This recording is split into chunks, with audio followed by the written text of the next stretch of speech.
آج ہم بات کرنے جا رہے ہیں سیدنا فاروق اعظم رضی اللہ تعالیٰ عنہ۔ تو جناب عمر فاروق رضی اللہ تعالیٰ عنہ کا جو نظام احتساب ہے، انہوں نے اس کو گھر سے شروع کیا تھا، اپنے آپ سے اس کا آغاز فرمایا تھا۔ ہمارے ہاں یہ ہوتا ہے کہ جس بندے کے اکاؤنٹ میں اچھے خاصے پیسے ہیں، وہ بل جمع کرانے جائے تو اسے لائن میں نہیں لگنا پڑتا، مینیجر صاحب اسے آگے بلا لیتے، تو وہ بعد میں کیا کہہ رہا ہوتا ہے، کہتا ہے دیکھو اللہ نے کتنی عزت دی ہے، مجھے لائن میں نہیں لگنا پڑا۔ بھائی لائن میں لگنا تو آپ کا یہ تھا کہ آپ سمجھتے ہیں کہ سارے مسلمان ہیں، مومنین ہیں، برابر ہیں، تو میں کسی کو تکلیف میں مبتلا نہ کروں۔ جب آپ آگے چلے گئے تھے تو آپ نے بہت سارے لوگوں کا حق مارا تھا، وہ لائن میں جو لگے ہوئے تھے ان کا وقت لمبا ہو گیا تھا۔ آپ نے تو اپنے آپ کو احتساب کے لیے پیش ہی نہیں کیا، بلکہ آپ نے کہہ دیا کہ جناب میرا تو رتبہ اعلیٰ ہے، لہذا یہ میرا حق بنتا تھا، مجھے تو استحکام ملنا چاہیے تھا۔ یہاں بہت سارے لوگوں نے اپنے حق میں چیزوں کو اور رنگ میں پیش کیا۔ سیدنا فاروق اعظم رضی اللہ تعالیٰ عنہ نے اس نظام احتساب کو اپنے گھر سے شروع فرمایا۔ حضرت عمر فاروق رضی اللہ تعالیٰ عنہ اپنے بچوں سے فرمایا کرتے تھے کہ جب میں حکم لوگوں کو کروں گا نا، اپنی رعایا کو، مسلمانوں کو میں کوئی حکم دوں گا تو تمہیں پہلے اس پر عمل کرنا پڑے گا۔ آپ فرمایا کرتے تھے یاد رکھنا لوگ تمہیں اس طرح دیکھیں گے، لوگ اس طرح تمہیں دیکھیں گے جس طرح گوشت کھانے والا پرندہ گوشت کو دیکھا کرتا ہے۔ چیل گوشت کھاتی ہے تو کیا کبھی اس کو پیغام بھیجنا پڑا ہے کہ تو آجا یہاں گائے مر گئی ہے، بھینس مر گئی ہے؟ خود بخود اس کی نظر ہوتی ہے، وہ پہنچ جاتی۔ جناب عمر فرمانے لگے میرے گھر والوں، میرے بیٹوں، میری بیٹیوں، میری اہلیہ، لوگ تمہیں اس طرح دیکھیں گے جس طرح گوشت کھانے والے پرندے دیکھتے ہیں، لہذا میں جب کسی کو عمل کروں تو پہلے تمہیں اس پر عمل کرنا پڑے گا جب میں کسی کو حکم دوں۔ آپ فرمانے لگے یاد رکھنا اگر تم نے میرا حکم نہ مانا تو غیروں نے حکم نہ مانا تو انہیں ایک سزا ملے گی، اور اگر میرے گھر والوں نے نہ مانا تو ڈبل سزا ملے گی، تم پر ڈبل سختی کی جائے گی کہ تم نے میری بات کیوں نہیں مانی۔ یہ نظام احتساب ہے۔ ہم نہ دوسروں کے بچوں کا گلا کاٹ کے اپنے بچوں کی خوشیاں لینا چاہتے ہیں، ہم چاہتے ہیں کہ دوسروں کے بچوں کے حصوں کا مال میرے گھر میں آ جائے، آ جاتا ہے۔ کچھ لوگوں کی سیاست چل جاتی ہے، کچھ لوگوں کا فریب اور فراڈ کام کر جاتا ہے، لیکن وہ گھر روشن نہیں ہوتے۔ ان گھروں میں پیسہ ہوتا ہے پر قرار رخصت ہو جاتا ہے، ان گھروں میں آسانیاں اور وسعتیں تو آ جاتی ہیں لیکن ایک دوسرے کا احترام ختم ہو جاتا ہے۔ سیدنا فاروق اعظم رضی اللہ تعالیٰ عنہ کا یہ طریقہ تھا کہ وہ اپنے بچوں پر سختی کرتے۔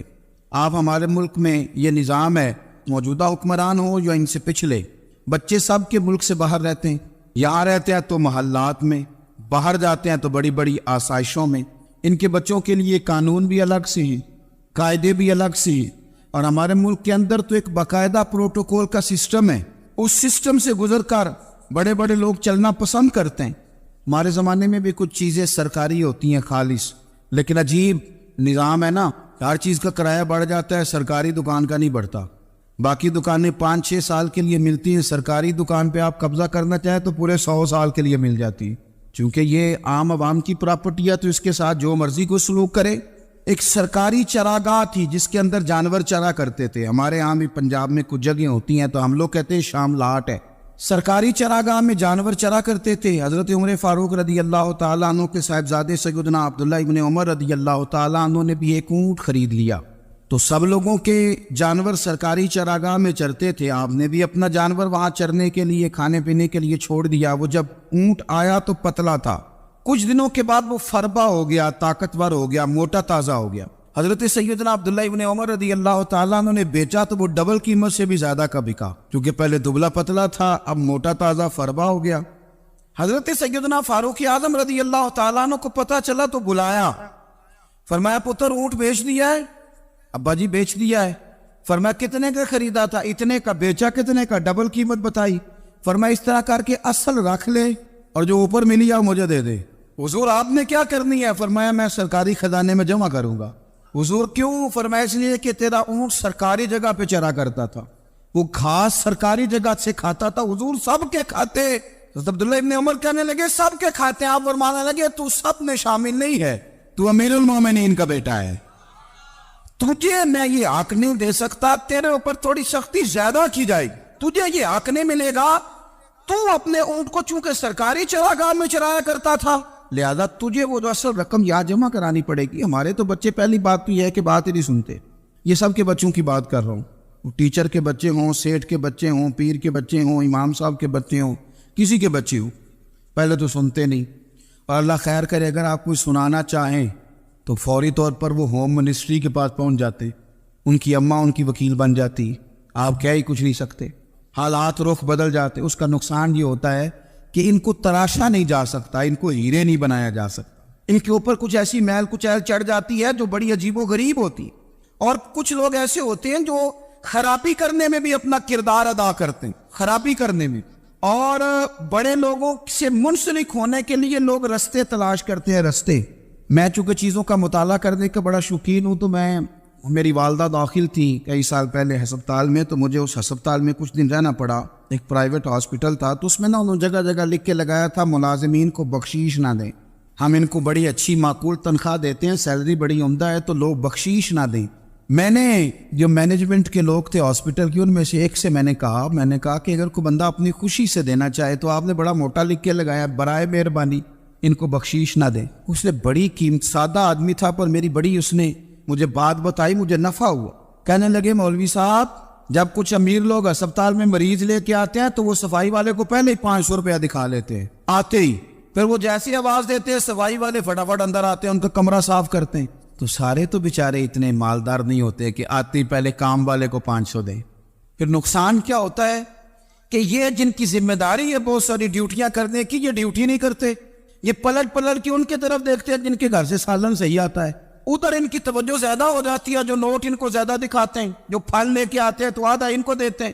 تو ہم یہ کہتے ہیں یہ کام ہی نہ کرو، یہ اپنی تنخواہ پہ کام کریں تاکہ ہر آنے والے کا درد سمجھیں، ہر ایک کو یکساں یہ سروسز فراہم کریں۔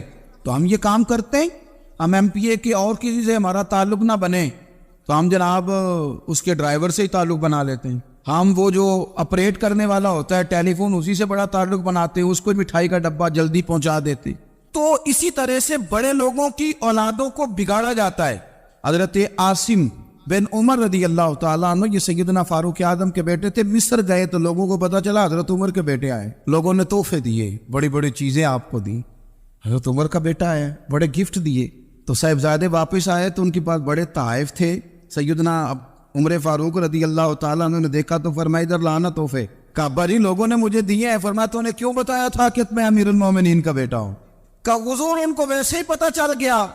فرمانے لگے پتر یہ تحفے تمہیں اس لیے ملے ہیں کہ تم امیر کے بیٹے ہو، یہ تحفے تمہارا حق نہیں، چونکہ تمہیں اس کرسی کی وجہ سے ملے ہیں اور یہ کرسی مسلمانوں کی ہے، لہذا یہ حق بھی مسلمانوں کا ہی ہے، یہ لا سارے مال غنیمت میں جمع کیے جائیں۔ آپ اپنے گھر سے جب احتساب شروع کرتے ہیں، اپنے گھر سے، اور یہ یاد رکھیں یہ جو لوگ آتے ہیں آپ کے بچوں کو نوازنے کے لیے، یہ انہیں خراب کرتے ہیں، بگاڑ پیدا کرتے ہیں، یہ عجیب و غریب سی چیزوں میں مبتلا کر دیتے ہیں، بچوں کا نقصان ہوتا ہے کل کلام۔ پھر جو شاپر اچھا لے کے آئے پیر صاحب کے بچے ذرا اس سے پیار سے ملتے ہیں، نقصان ہو جاتا ہے، یہ دستے نگر ہو جاتے ہیں، یہ لوگوں کی طرف جیتے ہیں، دوسروں پہ ڈیپینڈ کرنے لگتے ہیں۔ حضرت ابو موسیٰ اشعری رضی اللہ تعالیٰ عنہ نے پہلے تو ایک قلین بڑا سونا تھا، تو آپ نے حضرت عمر کے گھر بھیج دیا کہ چلو ان کے گھر میں ان کی اہلیہ بچھا لیں گی، کہیں سے تحفہ آیا۔ پھر وہ جس کمرے میں مال غنیمت اور خزانہ رکھا جاتا تھا اس کی صفائی کر رہے تھے تو ایک دینار مل گیا، تو وہ دینار بچے سارے جا رہے تھے، تو ان میں سے حضرت عمر کے ایک بیٹے کو چھوٹے کو بلایا اور بلا کے کہا پتر یہ دینار لے لو۔ حضرت عمر نے دیکھا کہ بیٹے کے ہاتھ میں دینار بھی ہے اور گھر میں قالین بھی ہے، ایک موقع پہ وہ قالین گیا، ایک موقع پر بچے کو ایک دینار دیا۔ تو حضرت عمر اپنی اہلیہ سے پوچھنے لگے یہ کہاں سے آیا قالین؟ کہا جناب ابو موسیٰ اشعری رضی اللہ تعالیٰ عنہ نے بھیجا ہے۔ بیٹے سے پوچھا دینار کہاں سے آیا؟ کہا مجھے انہوں نے دیا ہے۔ آپ نے وہ دینار بھی لیا اور قالین بھی لیا اور اس کو لپیٹا اور جناب ابو موسیٰ اشعری کو بلایا، اور اتنے سخت ناراض تھے، فرمانے لگے ابو موسیٰ اشعری سے کہنا میرے پاس پیدل آئے، گھوڑے پہ نہ آئے۔ اور جب آئے حضرت ابو موسیٰ اشعری تو جناب عمر اتنے ناراض ہوئے کہ وہ قالین لپیٹ کر تو ان کے سر پہ مار دیا، فرمانے لگے پکڑو اپنا دینار، تمہیں پورے مدینے میں میرے بیٹے کے علاوہ کوئی اور نہیں ملے تھا جسے تم خراب کر سکو، میرا پتر ہی ملا تھا بگاڑنے کی، کس نے اجازت دی تم میرے بیٹے کو دینار دو؟ کیوں لائے تم میرے گھر میں قالین؟ حضرت عمر فاروق رضی اللہ تعالیٰ عنہ فرمانے لگے میں زمین پہ سونے کا عادی ہوں، زمین چٹیل بھی ہو تو رب کا بندہ بن کے سوتا ہوں تو اللہ مجھے آرام اور سکون کی نیند عطا فرما دیتا ہے، مجھے تمہارے مخملوں کی اور قالینوں کی ضرورت نہیں ہے۔ احتساب یہاں سے شروع ہوتا ہے بھائی۔ یاز ہم نہ اپنے گھر میں بیٹھ کے مایوس باتیں کرتے ہیں، اور فلانے کے بچے کہاں پہنچ گئے، فلانے کے بعد بڑا پیسہ آ گیا، میں کچے مکان میں رہوں، میں یہ کروں، دیکھو مجھے نہیں سہولی۔ یہ تو آپ مایوسی والی باتیں کر رہے ہیں، یہ تو آپ کمزور باتیں کر رہے ہیں، یہ تو اس طرح کی باتیں تو ہارے ہوئے لوگ کرتے ہیں۔ اس طرح کا لب و لہجہ تو ان لوگوں کا ہوتا ہے جو احساس کمتری کا شکار ہوتے ہیں۔ یہ آپ نے کس طرح کا لب و لہجہ، اور اپنے بچوں کو آپ بھکاری بنا رہے ہیں تاکہ دوسروں کو دیکھ کے تو مایوس ہو جائے۔ اٹھ باندھ کمر کیوں ڈرتا ہے، پھر دیکھو خدا کیا کرتا ہے۔ آپ کا جو احساس ہے وہ اتنا خوبصورت ہو، آپ کے لہجے کے اندر اس قدر ٹھہراؤ ہو، آپ کو اطمینان آ چکا ہو، اور آپ کے بچے کبھی بھی کمپیریزن نہ کریں اپنا کسی کے ساتھ، کبھی بھی انہیں کرنے نہ دیں۔ آپ کبھی وہ کبھی یہ بات نہ کریں کہ فلانے زیادہ اچھا کھاتے پیتے ہیں تو ہم کدھر ہیں، کرنے نہ دیں۔ انہیں بتائیں کہ بیٹا اپنی مٹی پہ چلنے کا سلیقہ سیکھو، سنگ مرمر پہ چلو گے تو پھسل جاؤ گے۔ ان کو بتائیں کہ جو تمہارے پاس ہے یہ خدا کا عطیہ ہے، اسی پر تم نے قناعت کرنی کبھی بھی۔ حضرت زید بن حارثہ سے نبی پاک صلی اللہ علیہ وسلم کو بڑا پیار تھا، پھر ان کے بیٹے حضور کے غلام زادے حضرت اسامہ بن زید کے ساتھ بھی حضور بڑا پیار کرتے۔ لیکن یہ تو مسلمہ حقیقت ہے نا کہ عظمت اور شان تو سیدنا فاروق اعظم کی زیادہ ہے۔ امت کا اتفاق ہے کہ نبیوں کے بعد سب سے بڑا درجہ جناب صدیق اکبر کا، اور پھر اللہ نے مقام عطا کیا حضرت فاروق اعظم کو۔ یہ بڑے لوگ تھے۔ ایک دفعہ مال تقسیم ہو رہا تھا تو حضرت عمر رضی اللہ تعالیٰ عنہ نے نا حضرت اسامہ بن زید کو 4000 دینار دیے، اور اپنے بیٹے عبداللہ ابن عمر کو 3000 دینار دیے۔ تو حضرت عبداللہ ابن عمر گھر جا کے کہنے لگے، ابا جی اسامہ میں وہ کون سی خوبی ہے جو میرے اندر نہیں، اور اسامہ کے باپ میں وہ کون سی خوبی ہے جو آپ کے اندر نہیں۔ تو حضرت عمر کی عاجزی دیکھیے، حالانکہ بالاتفاق دنیا جانتی ہے کہ جناب عمر فاروق رضی اللہ تعالیٰ عنہ افضل ہیں، پھر بھی پتہ اپنے بیٹے سے کیا کہتے ہیں؟ فرماتے ہیں او سن یار، وہ خدمت گزار ہیں نبی پاک کے، وہ بھی حضور کے گھر میں ڈیوٹی کرتے، نوکری کرتے، اور ان کے بیٹے بھی حضور کی نوکری کرتے، یہ خدمت گزار ہیں۔ فرمانے لگے اگر تو نے پوچھ لیا تو سن، پھر میری تو رائے یہ ہے کہ تیرے سے زیادہ اسامہ بن زید حضور کی نظر میں پیارے، اور اسامہ کا باپ تیرے باپ سے زیادہ نبی پاک کا پیارا ہے۔ کوئی کمپیریزن کرنے نہیں دیا، بچوں کو کسی ایسی جگہ کھڑے ہونے نہیں دیا۔ فرمایا یہ وجہ ہے، یہ انداز ہے کہ تو زیادہ پیارا ہے۔ حضرت عمر فاروق رضی اللہ تعالیٰ عنہ پسند نہیں کرتے تھے، ذرا برابر بھی پسند نہیں کرتے تھے کہ کوئی شخص اور مال آتا تو اپنے رشتہ داروں کو نوازنے سے بچتے۔ مال غنیمت آتا ہے نا، ہمارے ہاں تو اللہ خیر کرے جب کوئی بندہ کونسلر بنتا ہے، چیئرمین بنتا ہے، تو ٹھیکہ کس کو دیتا ہے؟ کوئی چلو بھتیجا مل جائے، کوئی بانجا مل جائے، کوئی چھوٹا بھائی، اسے بھی کام مل جاتا ہے ساتھ۔ نوازنے پہ لوگ آتے ہیں تو وہ تلاش کرتے ہیں کہ کہاں کو میرا ہے، وہ ٹینڈر ہی ان کے نام کے پاس ہوتے ہیں جن کی طرف ذرا نظر کرم زیادہ ہوتی۔ حضرت عمر فاروق مال تقسیم کر رہے تھے تو بیٹی آگے کہنے لگی، ابا جی رشتہ داروں کا بھی حق ہوتا ہے، آپ سب کو دیتے ہیں، آپ کے اپنے آپ کے قریب ہی نہیں آتے۔ تو حضرت عمر فاروق نے کیا لفظ کہے، کیا حقیقت ہے، کیا حسن ہے۔ فرمانے لگے پتر یہ مال تیرے باپ کا نہیں مسلمانوں کا ہے، جب تیرے باپ کا ذاتی مال ہوگا تو اپنے رشتہ داروں کو دے گا، یہ مسلمانوں کا مال ہے، یہ اسی حساب سے تقسیم ہوگا جو عدل کا حساب ہے، جو ترازو ٹھیک ہے۔ فرمایا تو مجھے یہ مشورہ نہ دے، یہ مسلمانوں کا مال۔ یہاں سے نظام احتساب شروع ہوتا ہے، یہاں سے انسان آگے بڑھتا ہے، اور پھر کوئی تکلف نہیں کسی پر حضرت عمر کا، کوئی چھوٹا ہے یا بڑا ہے۔ حضرت ابو سفیان رضی اللہ تعالیٰ عنہ سردار رہ چکے ہیں مکے کے، بڑے آدمی، لیکن نظام احتساب میں کوئی چھوٹا بڑا نہیں ہوتا۔ حضرت عمر فاروق مکہ مکرمہ گئے تو لوگوں نے کہا حضور جناب ابو سفیان نے نا گلی میں پتھر رکھے اور بہت سارے لوگوں کو رستوں میں تکلیف ہو رہی ہے، تو حضرت ابو سفیان رضی اللہ تعالیٰ عنہ سے بھی لوگ کہہ دیتے تو وہ بھی اٹھا دیتے، لیکن لوگوں نے چونکہ وہ سردار تھے، بڑے تھے، تو لوگوں نے ان سے کہا نہیں۔ حضرت عمر جب آئے تو کہا تو جناب عمر نے پرواہ نہیں کی، خود آئے جناب ابو سفیان سے کہا یہ پتھر آپ نے رکھے؟ کہا حضور ہاں۔ فرمایا یہ بھی اٹھائیے، یہ بھی اٹھائیے، یہ بھی اٹھائیے۔ جب وہ اٹھا رہے تھے تو حضرت عمر کہہ رہے تھے شکر نہیں اللہ کا کہ عمر کہہ رہے ہیں اور ابو سفیان مانتے جا رہے ہیں، شکر نہیں۔ یہ نظام احتساب ہے کہ بڑا ہو یا چھوٹا ہو، اس کو یہ حق حاصل نہیں ہے کہ مسلمانوں کو وہ کسی تکلیف میں کسی بھی صورت میں مبتلا کرے، کہیں بھی کسی جگہ بھی، اس کو یہ والی اجازت نہیں۔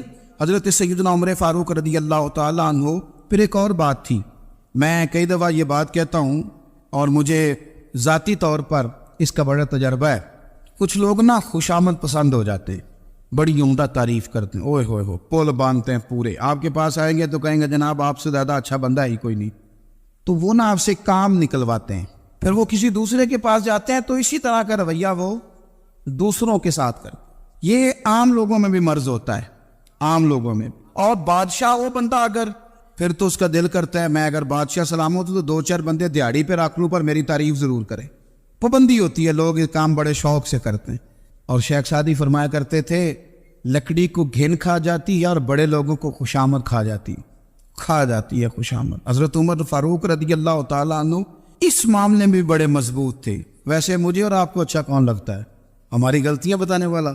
ہمارے ایسا فرمایا کرتے تھے اپنے دشمنوں کی باتوں پر بھی غور رکھو، تمہارے دشمن تمہیں نکھار دیتے ہیں، تمہارے اندر جو کوتاہیاں ہوتی ہیں وہ تمہیں پتہ چل جاتی ہیں کہ یہاں میری اصلاح ہو رہی، ان پر غور کرو وہ کیا کہتے ہیں۔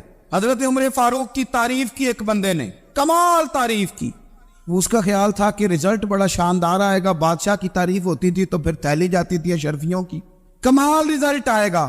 تو حضرت عمر جب وہ پوری کر چکا نا بات تو فرمانے لگے تو خود بھی ہلاک ہوا اور مجھے بھی ہلاک ہی کر دیا ہے، خود بھی تباہ ہوا ہے مجھے بھی تباہ کر دیا، کس طرح کی باتیں کر رہے۔ ایک بندہ اور آیا اور اس نے آ کے کہا کہ پوری امت میں سب سے افضل ہے فاروق اعظم آپ ہی ہیں۔ حضرت عمر فاروق فرمانے لگے تجھے تیری ماں روئے، ابو بکر تجھ سے بھی افضل تھے، تیرے باپ سے بھی افضل تھے، اور صدیق اکبر مجھ سے بھی افضل ہے اور میرے باپ سے بھی افضل ہے۔ یہ تو کس طرح کی بات کر رہا ہے؟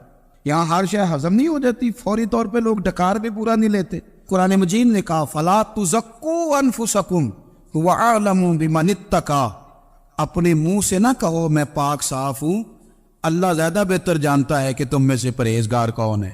اپنے منہ سے تعریفیں کرتے کراتے ہو، یہ مزاج چھوڑ دے۔ حضرت عمر رضی اللہ تعالیٰ عنہ پسند نہیں کرتے۔ ایک آدمی نہ چلتا تھا وہاں تو بڑا متکبرانہ چال کے ساتھ چلتا، حضرت عمر نے دیکھا، یہاں تک احتساب فرماتے، زمین پہ زور زور سے پیر پٹکتا، چال بڑی اس کی متکبرانہ، لوگ بڑے پریشان ہوتے۔ حضرت عمر نے ایک دن سمجھایا، باز نہیں آیا، اگلے دن پہ درہ نکال لیا، لگائے 4 درے، فرمایا آج کے بعد نہ چلنا اس طرح مدینے میں پیر پٹک پٹک کے۔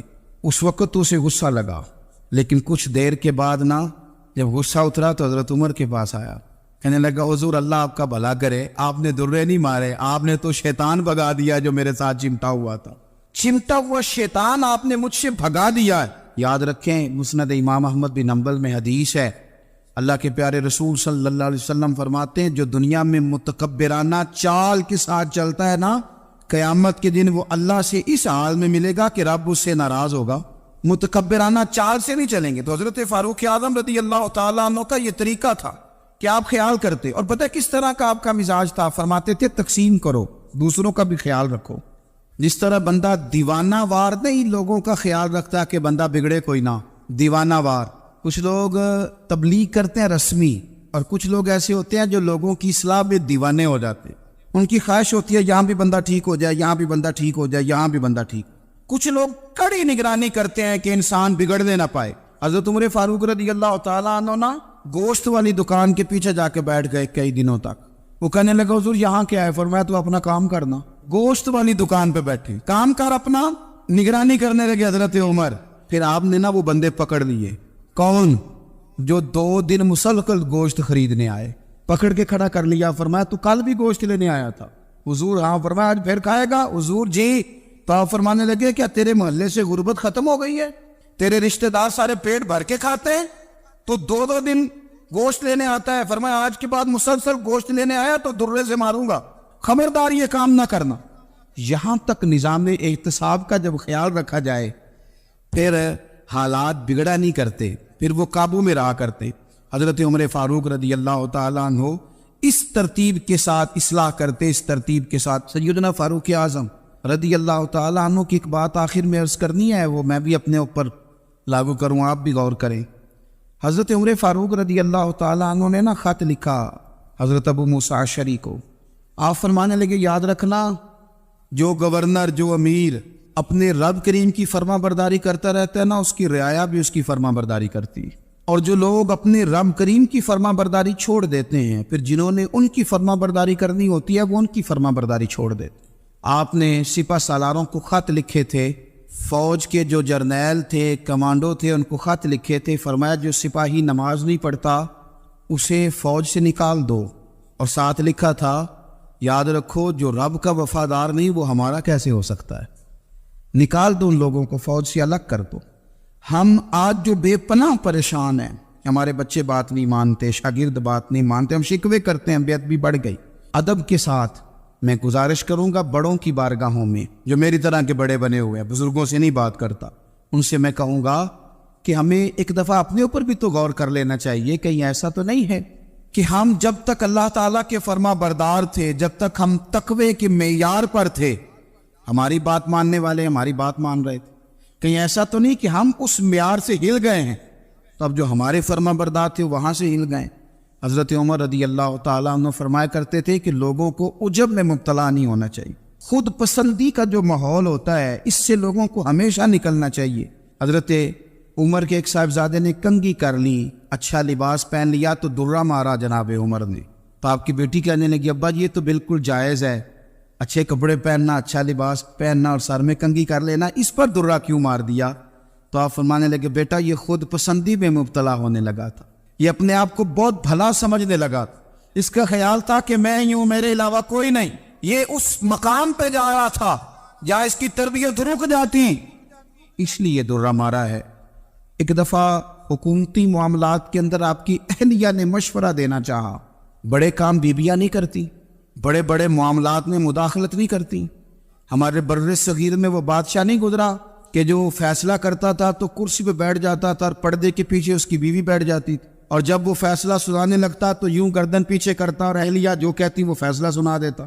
لیکن ایک دفعہ خاتون نے ایک آدمی کو حضرت عمر نے معزول کیا تو آپ کی اہلیہ نے اس آدمی کی اہلیہ حضرت عمر کی اہلیہ سے ملی ہوگی، تو خاتون نے ذرا سفارش کرنی چاہیے، تو جناب عمر فاروق رضی اللہ تعالیٰ عنہ کے ہاتھ میں عصا تھا، ڈنڈا تھا، 2-3 دفعہ زمین پہ مارا، فرمایا تمہیں کس نے اجازت دی ہے حکومتی معاملات میں مشورہ دینے کی؟ یہ مشورہ مولا علی دیں گے یا عثمان غنی دیں گے؟ آپ کو کس نے اجازت دی؟ وہ حکومتی معاملات، وہ مسلمانوں کا اجتماعی معاملہ، وہ مسلمان دیکھیں، آپ کو اس میں آنے کی اجازت نہیں ہے، جو آپ کی ذمہ داریاں ہیں، آپ کے حقوق ہیں، ان پر آپ بات کریں۔ تو بھائی نظام میں احتساب اپنی ذات سے شروع کریں۔ ہماری اولادیں، ہمارے بچے، وہ باہر سے انہوں نے زیادہ اثر نہیں لیا، ہم نے انہیں بتایا ہے کہ ہم بڑے غریب ہیں، ہم بڑے مجبور ہیں، ہم تو بڑے کمزور ہیں، ہماری تو سنتا کوئی نہیں، یہ تو امیروں کا ملک ہے، اس میں تو فلانے کو اہمیت حاصل ہے۔ ان باتوں نے ہمارے بچوں کو کمزور کیا ہے، ان باتوں نے ہمارے بچوں کے دلوں میں احساس کمزوری پیدا کیا ہے۔ آپ ان کو جینا سکھائیں، آپ ان لوگوں کو بتلائیں کہ رب کریم نے جو تمہارے لیے بہتر سمجھا وہ تمہیں اپنے فضل سے بڑا عطا فرمایا ہے۔ آپ ان کو ان کے مقام پر رہ کر خوددار اور قناعت پسند ہونا سکھائیں، آپ یقین کریں گھر امن والا بن جائے گا۔ بچے اگر بھنا ہوا گوشت کھا رہے ہوں اور پھر بھی لاڑی رہے ہوں کہ مسالہ میری مرضی کا نہیں، سٹائل میری مرضی کا نہیں، ٹیسٹ میری مرضی کا نہیں، یہ والا گوشت میں نے نہیں کھانا، یہ اس طرح کر کے بھنا ہوتا تو پھر میں نے کھانا تھا، وہ زیادہ خوفناک صورتحال ہو جاتی ہے۔ لیکن اگر ابا جی، اماں جی، گھر والے کھیتوں میں کام کر رہے ہوں اور بچے اچار کے ساتھ روٹی لے کے جائے اور بننے میں بیٹھ کے، پھٹے پہ بیٹھ کے وہ پھر کھانا شروع کریں، اور جب وہ اچار آئے اور وہ ایک دوسرے کو کہیں کہ آج تو 2 کلے ہو گئے میرے کام کے، اس دفعہ تو دیکھنا ہماری فصل کتنی شاندار ہوگی، ایک دوسرے کو دیکھ دیکھ کے وہ ہنسی اور مسکرائے اور ان کی باتوں میں لذت ہو، اور پھر وہ کہیں کہ آم بڑے اچھے مل گئے تھے، دیکھو اچار کتنا سونا آ گیا ہے، دیکھو یہ کہ کس قدر زیادہ اچھا ٹیسٹ ہے، تیل بھی بڑا اچھا ہے، گل بھی بڑے وقت پہ گیا ہے۔ آپ یقین کریں یوں لگتا ہے کہ کائنات کی سب سے بہترین روٹی یہ لوگ کھا رہے ہیں۔ یہ سوچ حضرت عمر نے ہمیں دی ہے۔ حضرت عمر کا بیٹا مصر گیا، وہاں سے کمائی کر کے لایا، تجارت کرنے گیا، لاکھوں کا مال۔ کون سا باپ ہے دنیا میں جس کا بیٹا بعد سے پیسے لے کے آئے تو ابا تفصیل پوچھے کہ بیٹا کہاں سے کمائے، کہاں سے لایا، کتنے ملے، کیوں آئے؟ کون سا باپ تفصیل پوچھتا ہے؟ ابا تو کہتا ہے لا صحیح، اور تعریفیں کرتا ہے میرا بیٹا بڑی کمائی کرتا ہے۔ کبھی پوچھا ہے اس سے کہ ڈیوٹی صحیح دیتا ہے کہ نہیں؟ کبھی پوچھا ہے کہ تو ایمانداری کی روزی لاتا ہے کہ حرام کی کماتا ہے؟ یہ باپ کی ذمہ داری ہے، یہ اماں کی ذمہ داری ہے۔ پھر کہتا ہے بیماری کیسے آ گئی، پریشانی کیسے آ گئی؟ تو نے کبھی سوال کیا اپنی اولاد سے حضرت عمر فاروق رضی اللہ تعالیٰ عنہ کا بیٹا مصر سے پیسے کما کے لایا تو جناب عمر نے بلایا، فرمایا بیٹے اتنی تو تیرے پاس راس ہی نہیں تھی، تھوڑے سے تو پیسے لے کے گیا تھا، اتنی کمائی کیسے ہو گئی؟ اتنے تو پیسے نہیں تھے صاحب، کہاں سے کمائی لائے؟ اس نے کہا ابا جی وہ جو میرے چچا ہے نا مصر کے گورنر، آپ کے دوست، انہوں نے میری مدد کی ہے۔ فرمایا جتنے لوگ گئے تھے سب کی ہے مدد اس نے؟ کہا نہیں صرف میرے کی۔ فرمایا تیرے کیوں کی؟ کہا حضور آپ کے دوست ہے۔ فرمایا چپ کر، حضور انہوں نے مجھے اتنے پیسے دیے، میں نے کاروبار میں ڈالے تو نفع آیا تو میں ان کی رقم دے کے۔ فرمایا خاموش ہو جا، باقی جتنے لوگ گئے تھے سب کی مدد کی اس نے؟ کہا نہیں حضور صرف میری کی۔ فرمایا اس نے تیری مدد نہیں کی، اس نے خلیفہ کے بیٹے کی مدد کی، اس لیے کہ وہ خلیفہ کو اپنے حق میں نرم کر سکے۔ فرمایا آدھا مال تیرا ہے، آدھا مال غنیمت کا ہے، مال خزانہ کا ہے، مسلمانوں کا ہے، اس لیے کہ تو جو وہاں سے مال کما کے لایا ہے وہ اپنے باپ کے خلیفہ ہونے کی وجہ سے کما کے لایا ہے، لہذا رکھ ادھر۔ یا کہتے ہیں کدھر سے آیا، کیسے آیا، کون سا حساب دے، کیا کرے؟ او بھائی حضرت عمر رضی اللہ تعالیٰ عنہ کا اپنی اولاد کے بارے میں یہ رنگ ہے۔ ایک جنگ سے نا خوشبو آئی، خوشبو بڑی مہنگی ہوتی تھی، عرب میں خوشبو آج بھی بڑی مہنگی ہے، وہ زیادہ استعمال کرتے۔ میری باتوں کی سمجھ آ رہی ہے میرے بھائی؟ بڑی مہنگی خوشبو تھی۔ جب وہ خوشبو آئی تو حضرت عمر نے کہا، گھر میں پہلے پہنچی حضرت عمر کے، چونکہ زیادہ عورتیں استعمال کرتی تھی گھر کے اندر خوشبو، مرد بھی لگاتے تھے۔ حضرت عمر نے اپنی بیوی سے کہا، آپ کی زوجہ تو تھی وہ بڑی خوشبو کو پسند کرتی۔ حضرت عمر نے اپنی زوجہ سے کہا کہ خوشبو لاؤ، میں نے ایک عورت کی ڈیوٹی لگائی ہے، وہ خوشبو تول کے نا تو بھائیسا برابر صحابہ میں بانٹ دے گی۔ تو آپ کی زوجہ کہنے لگی کسی بی بی کی ڈیوٹی لگانے کی کیا ضرورت تھی، میں جو موجود تھی میں بانٹ دیتی ہوں تول کے بھائیسا برابر۔ آپ نے فرمایا نہیں تو رہنے دے، وہ فلانے بھی بانٹے گی۔ حضور میں نے بھی بانٹنی ہے، میرے پہ کچھ حق ہے؟ آپ نے فرمایا نہیں، تو تفصیل نہ پوچھ، تو خوشبو دے دے، کوئی اور بانٹے گی۔ خاتون خانہ تھی نا، کہنے لگی نہیں مجھے بھی آج آپ کو بتانا ہی پڑے گا کہ کوئی جو بانٹ سکتی ہے تو میں کیوں نہیں بانٹ سکتی؟ زوجہ کہتی عمر نے بات کی تو میری چیخیں نکل گئیں۔ حضرت عمر فرمانے لگے جب تو خوشبو بانٹے گی نا تیرے ہاتھوں کو بھی لگے گی، تیرے دوپٹوں کو بھی لگ جائے گی۔ اگر رب کریم نے مجھ سے سوال پوچھا کہ عمر خوشبو تو مسلمانوں کی تھی، تیری بیوی کے دوپٹے کو کیوں لگ گئی، تو میں اللہ کے حضور کیا جواب دوں گا؟ اگر اللہ نے یہ سوال کیا کہ تیری بیوی نے کیوں لگائی، وہ تو حصہ تھا مسلمانوں کا، تو نے تیری بیوی نے کیوں لگائی؟ تو فرمایا میں نہیں چاہتا کہ اللہ کے حضور مجھے اور تجھے باز پرس ہو، لہذا کسی اور کو بانٹنے دے۔ زوجہ روئی اور تڑپ کے کہنے لگی عمر مجھے لگتا ہے صبح قیامت بھی تیری بیوی ہونے کی وجہ سے اللہ مجھے جنت عطا فرما دے گا، تیری زوجہ ہونے کی برکت سے۔ بھائی یہ معیار رکھا، خدا کی قسم ایسا شخص تاریخ میں دوبارہ نہیں آیا۔ اتنا بڑا آدمی، اتنا بڑا شخص، اتنا بڑا آدمی، اور پھر رنگ یہ ہے کہ عمر 22 لاکھ مربع میل کا حکمران، اور کھجور کے درخت کے نیچے مٹی کا ڈیلا لے کے سو گئے ہیں، پرواہ کوئی نہیں، کوئی مسئلہ ہی نہیں۔ 2 غلام ساتھ بیٹھے، ایک روٹی حضرت عمر نے گھر سے منگوائی، تھوڑا سا سرکہ، تو غلام کہنے لگے ہم نے بھی کھانی ہے۔ فرمایا کوئی حرج نہیں، روٹی کو پیٹ بھر کے کھانا ضروری تو نہیں، 3 حصوں میں بانٹ لیتے۔ ایک آدمی آیا ہوا تھا مصر کا رہنے والا ملنے کے لیے، اس نے پوچھا عمر کدھر ہے، تو کہا وہ ادھر جاؤ مسجد میں بیٹھے ہوں گے، اور واپس آیا تو کہنے لگا وہاں تو 3 غلام بیٹھے، ایک روٹی بانٹ کے کھا رہے ہیں، لگتا ہے کئی دنوں سے روٹی نہیں ملی۔ کہا 3 غلام تو کوئی نہیں، وہاں 2 ہی تھے، تیسرے تو امیر المومنین تھے۔ اس نے کہا نہیں 3 غلام ہیں، کپڑے بھی ایک طرح کے پہنے ہوئے، بلکہ 2 کے تو پھر صحیح ہے، تیسرے کے تو زیادہ ماڑے ہیں، کپڑے بھی ایک طرح کے، کھانا پینا بھی ایک طرح کا، اور ان کا نشست برخاست بھی ایک طرح کی ہے، لہذا کوئی فرق نہیں۔ حضرت ابو ہریرہ کہتے ہیں میں لے کے آیا، اور جناب عمر کو جب میں نے کچی زمین میں تامت سمیٹ بیٹھے دیکھا تو میں رو پڑا۔ میں نے اس مصر سے آنے والے کو کہا تو اس کے جلوے دیکھ، اگر اس کی ذات میں اتنا حسن ہے تو محمد عربی کا مقام کیا ہوگا؟ مقام غور 10 محرم کو لوگ دیگیں پکائیں گے نا، ہم بھی پکائیں گے انشاءاللہ، یہاں بھی پروگرام ہوگا۔ تو 10 محرم کو جو دیگ پکنی ہے تو ایسا نہیں ہو سکتا کہ 1 محرم کو حضرت عمر کے نام کی بھی کوئی پک جائے۔ اگر امام حسن حسین کے نام کی دیگیں پکے تو جو امام حسن حسین کے سے پیار کرنے والے ہیں، جو امام حسن حسین سے ہم لوگوں نے بھی عجیب رٹا اپنایا ہے نا، ہم لوگ بات کا ایک پہلو دیکھتے ہیں دوسرا نہیں دیکھتے۔ حضرت امام حسن اور حسین کو بھی نبی پاک نے شہید کہا، اور جناب عمر کو بھی رسول اللہ نے خود شہید فرمایا، فرمایا شہید ہے، خود فرمایا اپنی زبان سے کہ یہ شہید ہے، خود میرا عمر شہید ہے، تو ان کے نام کی دیگ نہیں پکنی چاہیے؟ اس طرف نہیں ہماری توجہ ہونی چاہیے. اور اہل بیت نبوی، یہ بات میں پہلے بھی کرتا ہوں، آج پھر کرنا ضروری سمجھتا ہوں. اہل بیت کا پیار سن لو کان کھول کے. اہل بیت کا پیار اگر ہمیں کسی نے سکھایا ہے تو سیدنا عمر فاروق نے سکھایا ہے. اہل بیت نبوت کی محبت اگر کسی نے سکھائی ہے تو کس نے سکھائی ہے؟ بول کے بتائیے. حضرت عمر نے. اہل بیت کا پیار ہمیں حضرت عمر نے بول کر کے سکھایا ہے. بھائی یاد رکھے، کسی کی طاقت نہیں تھی دم مارنے کی حضرت عمر کے سامنے، طاقت ہی نہیں تھی. کیسر و کسرا کانپ جاتے تھے، جرأت ہی نہیں کرتے تھے حضرت. اور ہمارے تو تعلقات بڑے ہیں نا غیروں سے. حضرت ابو موسیٰ اشعری رضی اللہ تعالیٰ عنہ فرماتے ہیں میرا منشی عیسائی تھا. وہ کاتب کہتے تھے وہ لوگ، میرا حساب کتاب عیسائی تھا. تو فرماتے ایک دن میں نے وہ سارا حساب کتاب لین دین کے حضرت عمر کو دکھایا تو فرمانے لگے جس میں لکھے ہیں اس کو بلاؤ. کہنے لگے وہ ضرور مسجد نہیں آ سکتا. کیوں نہیں آ سکتا؟ کہنے لگے وہ عیسائی ہے. کہتے ہیں حضرت عمر جلال میں آ گئے. آپ فرمانے لگے جنہیں رب دور کرتا ہے تم کیوں قریب کرتے ہو؟ یعنی اللہ دور کرتا ہے. فرمایا تم غیروں کو اگر عہدے دو گے تو اپنوں کا کیا بنے گا؟ اگر تم غیروں کو عہدے دو گے تو اپنوں کا.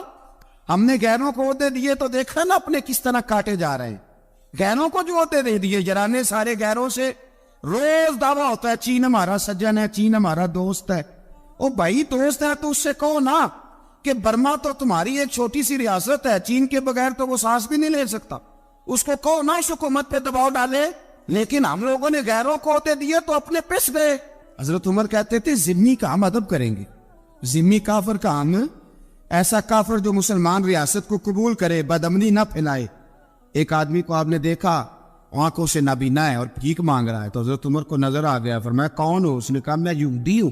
فرمایا بھیک کیوں مانگتی ہو؟ کہا جب تک تندرست تھا مسلمانوں کو جزیہ دیتا تھا، بوڑھا ہو گیا ہوں کیا کروں. حضرت عمر نے گھوڑے کی پشت پہ بٹھایا کافر کو، گھوڑے کی پشت پہ بٹھایا اور بٹھا کے مدینے لائے. حضرت علی شیر خدا وزیر خزانہ تھے. فرمایا علی اس کا وظیفہ جاری کرو. کہا یہ کون ہے؟ فرمایا یہ یہودی ہے لیکن یہ ہمیں جزیہ دیتا رہا، بوڑھا ہو گیا بیچارہ، بھیک مانگنے پہ مجبور ہے، ہماری حکومت کے اندر رہتا ہے، اس کا پورا وظیفہ جتنا خرچہ اتنا وظیفہ لگاؤ. حضرت علی کہتے میں وظیفہ لگا رہا تھا اور وہ میرے نبی کا کلمہ پڑھ رہا تھا، وہ رسول اللہ کا کلمہ پڑھ رہا تھا. یہ مزاج، یہ نہیں کہ کافر. حضرت عمر نے گورنروں کو خط لکھے تھے کہ زبردستی کسی کو مسلمان نہیں کرنا، جہاں ان کی عبادت گاہیں بنی ہو گرانی نہیں، کوئی مندر کوئی گرجا ضائع نہیں کرنا. اسلام سب کو جینے کا موقع دیتا ہے، پر بے ایمانو ظالمو بدذاتو تمہیں یہ کہتا ہے کہ ہم تمہیں جینے کا موقع دیتے، تم بھی مسلمانوں کو جینے کا موقع دو. امام حسن ملنے، آپ یقین کریں میں جب اس واقعہ کو پڑھتا ہوں تو میرا دل جھوم جاتا ہے. میں کہتا ہوں یار ڈاٹا ہونا اپنی جگہ پہ، عشق ہونا اپنی جگہ پہ، انسان کا باوقار ہونا اپنی جگہ. جہاں کھڑے ہونا تھا وہاں یہ کھڑے ہوتے تھے اور جہاں جھکنا تھا وہاں یہ. ان لوگوں میں اقبال نے کہا تھا تیری نگاہ ناز سے دونوں مراد پا گئے، عقل غیاب و جستجو عشق حضور و اس طرح. جہاں اگر آیا ہے سامنے کیسر و کسرا تو عمر جیسا دلیر کوئی نہیں، اگر سامنے آیا ایران کا بادشاہ تو عمر جیسا تگڑا کوئی نہیں، اگر آیا ہے سامنے غسان کا بادشاہ تو عمر جیسا عادل کوئی نہیں. لیکن اگر علی کا بیٹا آیا ہے، اگر فاطمہ کے لال پارے آئے ہیں تو پھر فاروق اعظم سے جیسا محب کوئی نہیں، پھر ان سے جیسا پیار کرنے والا کوئی نہیں. اندر بیٹھے ہیں جناب عمر، اندر تنہائی میں کچھ وزیروں سے گفتگو ہو رہی ہے، میٹنگیں جاری ہے. آپ کے بیٹے ملنے آئے جناب عبداللہ ابن عمر، ابا جی ملنے آئے. بات ٹھہرو، بات کر رہا ہوں، کوئی نہ اندر آئے. صاحبزادہ باہر کھڑا ہے. تھوڑی دیر گزری تو امام حسن بھی آ گئے. کون آئے؟ آپ کو عجب ملے گا امام صاحب کا نام لینے سے، وہ سردار ہے جنتیوں. حسن تیری نسل پاک میں ہے بچہ بچہ نور کا، تو ہے نور تیرا سب کرانا. امام حسن آئے تو حضرت عبداللہ ابن عمر کو دروازے پہ کھڑے دیکھا. کامر المومنین کہاں ہیں؟ کہنے لگے حضرت عمر کے بیٹے. کہنے لگے وہ اندر بیٹھے، کچھ میٹنگ ہو رہی ہے اور انہوں نے کہا کوئی اندر نہ آئے، لیکن آپ جانا چاہے تو چلے جائیں. تو انہوں نے کہا جب آپ باہر کھڑے ہیں تو مجھے کوئی اتنا ضروری کام نہیں، اور ابھی زور کی نماز تھوڑی دیر میں ہوگی، میں مسجد میں مل لوں گا امیر المومنین سے. یہ بات کہہ کے امام حسن چلے گئے. یار اتنی بڑی بات نہیں تھی. اور میرے استادوں کا بیٹا بھی آئے تو کہا ٹھیک ہے جی وہ سوئے ہوئے، تو کوئی غرض نہیں یار میں ٹھہر کے آ جاؤں گا، کوئی بڑی بات نہیں تھی. دیکھا جائے تو بڑی بات نہیں تھی، پر بات بہت بڑی تھی، اس لیے کہ یہ خالی حسن نہیں، یہ حسن ابن علی ہے، یہ حضرت فاطمہ کے لخت جگر. حضرت عمر باہر نکلے. عبداللہ ابن عمر سے پوچھا کوئی آیا تو نہیں؟ تو کہا حضور امام حسن آئے تھے. تو کہا پھر شہزادے کو اندر کیوں نہیں بھیجا؟ کہا میں نے کہا تھا. وہ کہنے لگے اگر امیر المومنین مصروف ہیں تو میں ظہر میں مل لوں گا. حضرت عمر رونے لگے. فرمایا بیٹے تو نے اچھا نہیں کیا. پھر مسجد نہیں گئے, سیدھے امام حسن کے دروازے دستک دی. امام حسن باہر آئے. کہا شہزادے آئے تھے تو ملے کیوں نہیں؟ تو امام حسن کہنے لگے حضور آپ کا اپنا بیٹا دروازے پہ کھڑا تھا اور منع بھی کیا تھا آپ نے, تو میں زور میں مل لیتا. حضرت امام حسن فرماتے جوش جذبات میں جناب عمر نے سر سے پگڑی اتار دی.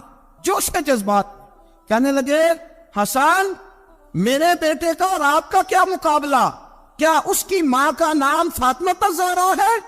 کیا اس کی نانی کا نام خدیجہ الکبریٰ ہے؟ کیا اس کے نانے کا نام محمد مصطفیٰ ہے؟ آپ کا اور اس کا کیا مقابلہ؟ پھر رو پڑے اور کہنے لگے بیٹے میں مکے کے صحراؤں میں اونٹ چرایا کرتا تھا. یہ جو میرے سر پر عزت کے بال ہیں یہ تیرے نانے کے اگائے ہوئے. میں مکے کے خبردار شہزادے خبردار. او بھائی اہل بیت نبوت کے ادب کا رنگ اگر سکھایا ہے تو سیدنا عمر نے سکھایا ہے. حضرت عمر فاروق اتھارٹی ہے, اسلام کی اتھارٹی. یکم محرم حضرت عمر کی شہادت ہے. یہودی بول اٹھا, کافر بول اٹھا. اگر 6 مہینے عمر دنیا میں اور رہتے تو دنیا میں کوئی کافر موجود نہ ہوتا. 6 مہینے. اور جب اس بطل جلیل کا جنازہ اٹھا, اللہ بخاری پڑھیے نا, اللہم ارزقنا شہادت فی سبیلک, اللہ بسترے کی موت نہ دینا, شہادت ہی دینا. عمر شہید ہوئے, مسجد نبوی میں نماز پڑھاتے, اور جب جنازہ اٹھا تو مدینے کا پھر پیچھے جو دلیر بچے وہ مولا علی تھے. جناب عمر کا جنازہ اٹھا تو سب سے پہلی آئے جو نکلی وہ حضرت علی کی زبان سے نکلی, اور حضرت ساری داڑھی افسوس سے بھر گئی. لوگوں نے کہا کہ علی کیا ہوا؟ فرمانے لگے تم دیکھ نہیں رہے جنازہ کس کا اٹھا ہے؟ پلٹ کے دیکھو تو صحیح, پتہ نہیں ہے کون گیا ہے. کہ حضور کیا ہوا؟ آپ فرمانے لگے عمر اس طرح کے کام کر کے گیا ہے, اب ان کے رستوں پہ کون چلے گا؟ کون اس کے جگر راہ وفا میں نقش ایسے چھوڑ آیا ہوں, میں جس منزل سے گزرا ہوں وہ اب تک یاد کرتی ہے. حضرت علی حضرت عمر کے جنازے پہ کھڑے ہو کے کہتے ہیں اللہ مجھے اس طرح کے عمل کرنے کی توفیق دے جس طرح کے عمر کر کے گیا. میرے بھائی قتل عزیز, قتل حریت حضرت عمر رضی اللہ تعالیٰ عنہ جو اپنی زندگی انقلاب والی گزار کے گئے. عمر جب دنیا سے گئے تو 80 دینار کا قرضہ تھا, 22 لاکھ مربع میل کا حکمران, اور اپنے بیٹے سے کہنے لگے بیٹے کوشش کرنا تیرے خاندان والے مل کے میرا قرضہ اتار دے, میری قبر پہ بوجھ نہ رہے, اور اگر خاندان والے مدد نہ کریں تو میرے دوستوں سے بات کرنا, وہ مدد نہ کرے تو پھر علی سے بات کرنا. ان کا پیار آپس میں اتنا, اور تو اختلاف ثابت کر رہا. 80 دینار کا قرضہ چھوڑ کر حضرت عمر دنیا سے گئے, اور جاتی دفعہ کہہ گئے میرے بعد میرے بچوں کو حکومت کے مشورے میں بھی شامل نہ کرنا, حکومت کے مشورے میں بھی میری اولاد شامل نہ ہو.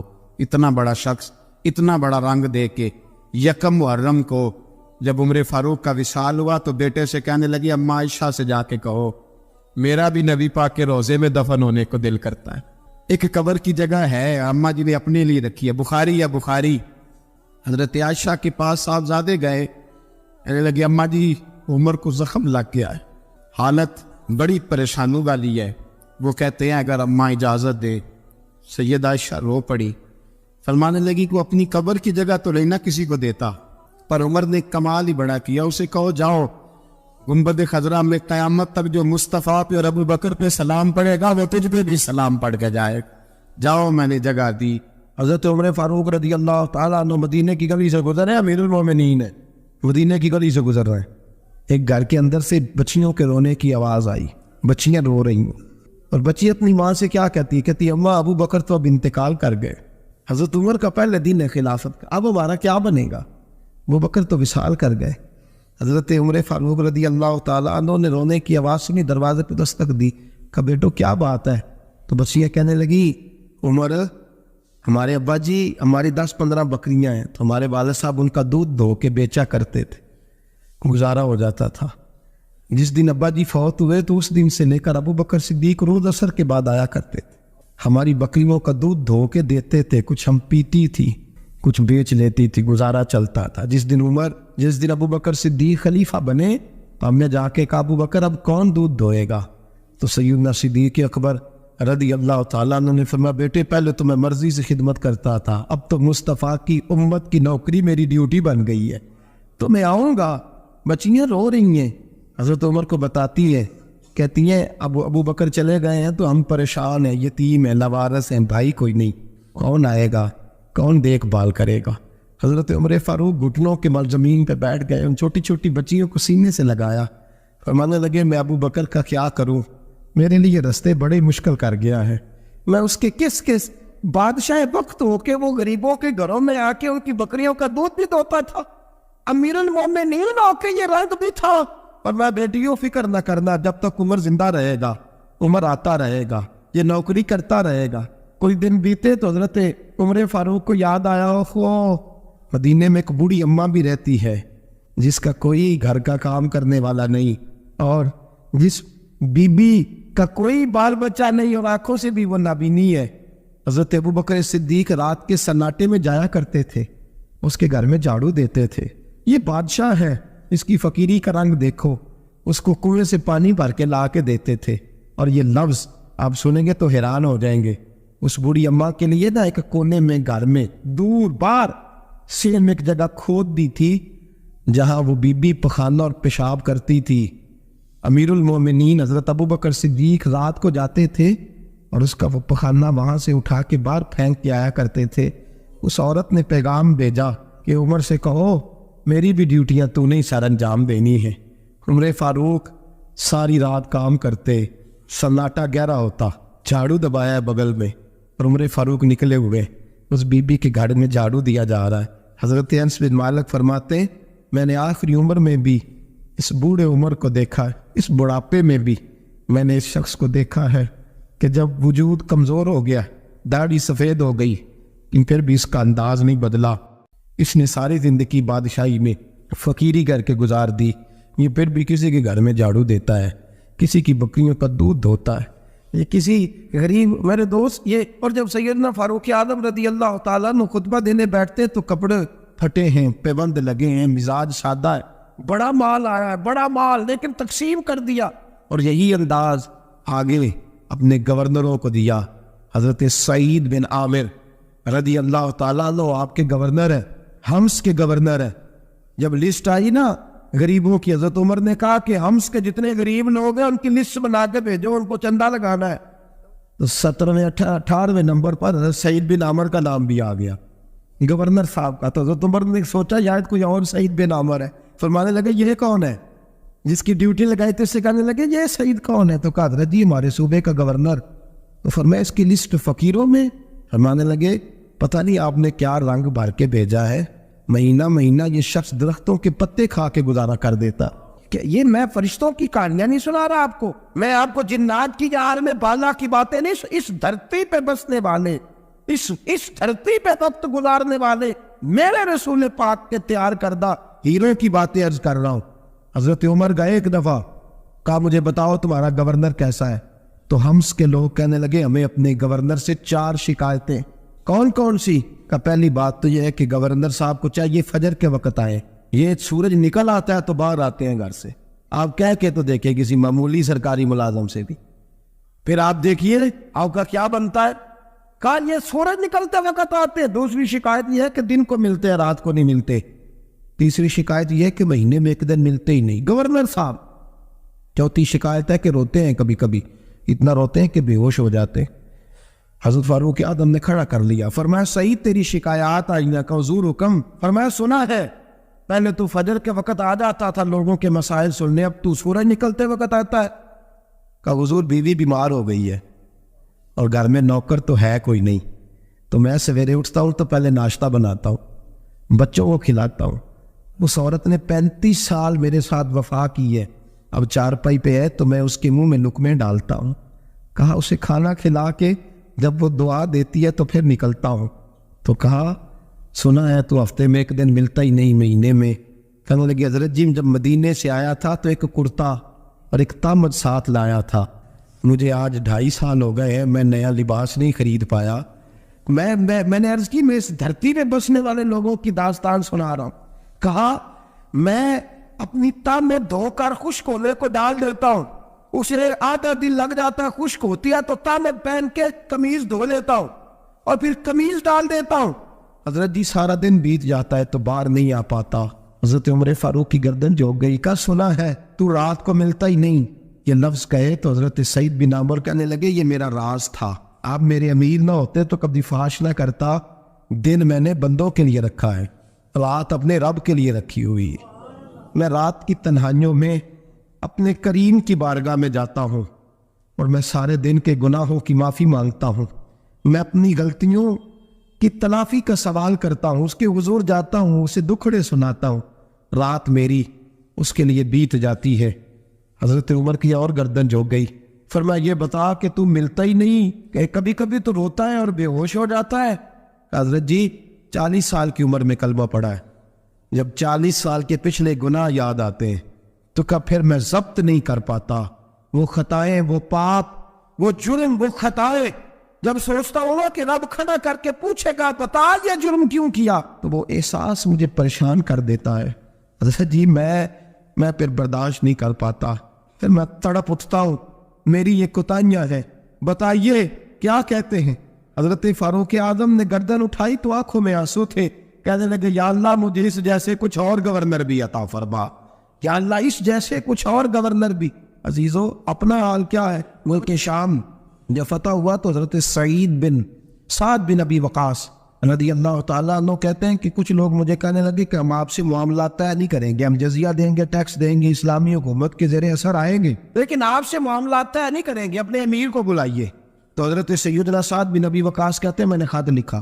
فرماتے خط لکھا حضرت عمر کو. میں نے کہا جناب آئیے. جواب میں حضرت عمر نے خط میں جواب لکھا کہ فلاں دن فلاں تاریخ فلاں وقت میں ملک کے شام پہنچ جاؤں گا. حضرت سیدنا عمر چلے گھر سے, ایک غلام, ایک گھوڑا, ایک نیزہ. حضرت فاروق اعظم نے کچھ کھجوریں, خشک کھجوریں, کچھ سرکہ باندھ کے رکھ لیا رستے میں کھانے کو. یہ بادشاہی میں فقیری ہو رہی ہے. لاکھوں مربع میل کا حکمران ہے, کروڑوں اربوں روپے پاس پڑے ہوئے ہو. وہ ساری چیزیں رکھ لی اور سیدنا عمر فاروق رضی اللہ تعالیٰ عنہ چلنے لگے. اب غلام سے کہنے لگے بھئی میرا گھوڑا ذرا ماڑا ہے, کمزور ہے, طے کر لیں اتنے میل تو گھوڑے پہ بیٹھے گا, میں پیدل چلوں گا, پھر اتنے میل میں گھوڑے پہ بیٹھوں گا, تو پیدل چلے گا. ملک شام پہنچنے کا وقت آ گیا. جب وقت آیا تو پیدل چلنے کی سواری حضرت عمر کی تھی, ان کی باری تھی پیدل چلنے کی, اور سواری پر سوار ہونے کی باری غلام کی تھی. تو یہ لوگ رشتے کرتے ہیں نا تو کرائے کی کار لے کے چلے جاتے ہیں. بعد میں وہ پوچھتے ہیں کہ تجھے تے کار تے آئے سو. ہم اپنے آپ کو بنانے کے لیے جھوٹی انا بھی خریدنی پڑے تو خریدنے سے ہم پرہیز. ہم جو بتاتے ہیں وہ ہم ہوتے نہیں, اور جو ہوتے ہیں وہ ہم بتاتے ہیں. حضرت سیدنا عمر فاروق رضی اللہ تعالیٰ عنہ سواری پہ غلام ہے, خود پیدل ہے, اور حال کیا ہے. بارش ہوئی تھی تو کچھ پانی کھڑا تھا چھوٹے چھوٹے جوہڑوں میں, چھوٹے چھوٹے تالاب بنے ہوئے تھے, پانی کھڑا تھا. تو حضرت عمر فاروق رضی اللہ تعالیٰ چمڑے کے جوتے پہنے, وہ جوتے دونوں اتار کے تو بغل میں دبا لیے. حضرت سعد بن ابی وقاص فرماتے ہیں اسی بغل میں نیزہ رکھ لیا اور تامت تھوڑا اونچا کر لیا کہ پانی سے چلنا ہے, اور غلام کو گھوڑے پہ بٹھایا ہے اور گھوڑے کی لگام پکڑی ہے تو یوں پیچھے رکھی ہوئی ہے, اور حضرت سیدنا فاروق اعظم رضی اللہ تعالیٰ عنہ آ رہے ہیں. غلام کہنے لگا حضور لوگ دیکھ رہے ہیں, مہربانی کرے بیٹھ جائیں. فرمانے لگے نہیں باری تیری ہے, تو ہی بیٹھے گا. اس نے کہا حضور نہیں وہ تو ٹھیک ہے, کوئی باری فرض تو نہیں نہ ہو گئی, آپ مہربانی کریں آپ آ جائیں, ذرا لوگ آ رہے ہیں. فرمایا تمہیں کہا تھا. غلام کا تھا میں نے تیسری دفعہ کہا تو حضرت عمر نے جلال سے دیکھا, اور جناب عمر کا جلال تو زمین کانپنے لگ جاتی تھی. کہتے ہیں کہا حضور آپ آ جائیں, تو کہتے تجھے کہا ہے نا چپ کر کے بیٹھا رہے. کہتے ہیں میں گھوڑے پہ ہی کانپنے لگا. غلام اب حضرت سعد بن ابی وقاص کہتے ہیں سورج غروب ہو رہا تھا, شعائیں پانی میں پڑ رہی تھی. حضرت عمر پانی سے میں نے غور سے دیکھا تو دوڑا گیا. جا کے نا بچے نہیں مشورہ دیتے ابا جی کو, ابا جی آج نہیں کری دا, دور بدل گیا جے. کہتے میں دوڑا گیا اور جا کر کے حضرت سیدنا عمر فاروق کو کہا حضور مہربانی کریں, ٹھیک ہے آپ کی درویشی سے کون آگاہ نہیں, وزیر کھڑے ہیں, سفیر کھڑے ہیں, بڑے بڑے عمرا, بڑے بڑے ملکوں کے حکمران ہیں, آپ مہربانی کریں یہ تام ذرا نیچا کریں, اور جوتا پہن لیں, اگر خراب ہو گیا تو اللہ نیا بھی دے دے گا, اور مہربانی کریں ذرا غلام کو کہیں نیچے آ جائے. حضرت عمر کہنے لگے تمہیں کیا تکلیف ہے. کہا حضرت جی وہ وزیر مشیر کھڑے ہیں, یہودی ہے, عیسائی ہے, نجرانی ہے, وہ بڑے بڑے مزاحمت کر بڑے بڑے ملکوں کے آپ کا بڑا نام سنا ہے. حضرت سیدنا سعد بن ابی وقاص فرماتے ہیں میرے ساتھ اتنا ترش رویہ حضرت عمر کا پہلے کبھی نہیں ہوا. کہتے ہیں ماتھے پہ شکن آیا اور کہنے لگا تجھے تیری مار ہوئے ان 4 لوگوں کے لیے میں اپنے نبی کا طریقہ چھوڑ دوں, ان 4 دنیا داروں کے لیے نبی پاک کا طریقہ چھوڑ دوں. فرمانے لگے سر سے پگڑی اتاری حضرت عمر نے جلال میں, فرمانے لگے میرے سر پہ جو بال ہے نا یہ مجھے کسی دنیا دار نے نہیں دیے, یہ ساری عزتیں مجھے آمنہ کے نام پہ عطا فرمائی ہے اور میں ان محبوب کا طریقہ ان 4 لوگوں کی خاطر چھوڑ دوں. فرمایا قرآن کہتا ہے ان اللہ یامر بالعدل والاحسان, جب میں نے خود عدل کا تقاضا یہ رکھا ہے کہ کبھی وہ بیٹھے گا کبھی میں بیٹھوں گا, باری اس کیا تو میں کیسے بیٹھ جاؤں. حضرت سعد بن ابی وقاص فرماتے ہیں اسی درویشی میں سلام اس پر کہ جس نے بادشاہی میں فقیری کی. کہتے ہیں اسی درویشی میں حضرت عمر پہنچے تو جو پہلے ڈرا کرتے تھے جب حضرت عمر آئے تو انہیں کامتے بھی دیکھا اور اور بڑھ گیا. ان کے دلوں کے اندر حضرت عمر کا دبدبا اور بڑھ گیا اور میرے کانوں میں کہنے لگے سعد پہلے سنا تھا لیکن دنیا سچی کہتی ہے جو حال محمد اور محمد کے غلاموں کا ہے صلی اللہ علیہ وہ دنیا میں دوسرا کوئی حاصل کر سکتا. آج ہمارے پروٹوکول, ہمارے دبدبے, ہماری انا پرستیاں, ہمارے دعوے, ہمارے طریقے, میرے عزیزوں لوگ ہمیں آ کے مثال دیتے ہیں, کہتے ہیں یورپ کی فلاں گلی میں یہ ہوتا ہے. میں نے کہا وہ گرد راہ کو نہیں پہنچ سکتے, یہ ساری چیزوں تو میرے مصطفیٰ کے غلاموں سے حاصل کی ہیں لوگ, ہم نے چھوڑ دی, غیروں نے اپنا لی. خدارا اپنی زندگی میں تبدیلی لائیں. درویشی, سادگی, بے تکلفی, یہ زندگی حسین ہوتی ہے, یہ زندگی سکون والی ہوتی ہے, یہ زندگی اچھی ہوتی ہے, یہ فرحت اور تازگی والی ہوتی ہے. اپنے آپ کو ان تکلیفوں اور آلائشوں میں مبتلا نہ کرے. اگر اللہ مال دے, عزت دے, دولت دے, اللہ تعالیٰ نفاست عطا کرے تو پھر اپنے آپ کو سادہ کریں, آزاد کریں, کھلی ہوئی کتاب بنا کے اپنے آپ کو رکھیں. مجھے ایک بچہ کہنے لگا حضرت جی جب بھی آتے ہیں آپ کہیں بیٹھے مل جاتے ہیں, ہم کسی کو لا کے کہتے ہیں جناب حضرت جی بڑے مصروف ہیں اور آپ یہاں آگ تاپ رہے ہیں جلا کے, مہربانی فرمائیں. میں نے کہا یار 2-4 دن تو بن سور کے بیٹھنا بندے کے لیے آسان ہوتا ہے, سارا دن ملمت سازی کر کے رکھنا اتنا آسان کام ہو تو ویسے بھی بندہ جو ہو وہ نظر آئے تو اس کے لیے زیادہ بہتر ہوتا ہے, جو ہو وہ دکھائی دے وہ زندگی آسان ہو جاتی ہے, بہتر ہو جاتی ہے. اور ویسے بھی جو کھلی ہوئی کتاب ہوتی ہے اس میں لوگ مشکوک نہیں ہوتے, جو بندی ہوئی ہوتی ہے نا اس میں لوگوں کو خبر نہیں ہوتی کہ نہ جانے یہ کیا معاملہ ہے. میرے عزیزوں اپنے آپ کو بے تکلف بنائے. بے تکلف سے مراد یہ نہیں کہ جیسے بے تکلفی ہم نے ایک غلط چیز کا نام بے تکلفی رکھ دیا ہے کہ جو آدمی بات پہ ٹھٹھا کرے, بات میں مذاق کرے وہ بے تکلف ہوتا ہے. یہ تو بے تکلفی اسلام اس کو پسند ہی نہیں. بے تکلفی سے مراد یہ ہے کہ جھوٹی انا نہیں بنائے, جھوٹے معاملات اپنے گرد نہیں اوڑے. اپنی اگر اللہ آپ کو بہت زیادہ مال و دولت دیتا ہے تو جتنا وہ اللہ رومی کہتے ہیں جتنا ٹہنی پہ پھل زیادہ لگتا ہے نا اتنی وہ ٹہنی جھک جاتی ہے. جو اکڑی ہوتی ہے سمجھو وہ خالی ہوتی ہے. اگر آپ پھلدار ہیں تو پھر آپ کو جھکے, پھر آپ کو با اخلاق ہونا چاہیے, با محبت ہونا چاہیے, پیار والا ہونا چاہیے. زندگی میں اس چیز کو ضرور اپنائیے. بڑے لوگ وہی ہوتے ہیں ان کا کردار بڑا ہوتا ہے, بڑے وہی ہوتے ہیں جن کی بات بڑی ہوتی ہے. کوئی باتوں سے اور پروٹوکول سے کبھی بڑا نہیں ہوتا.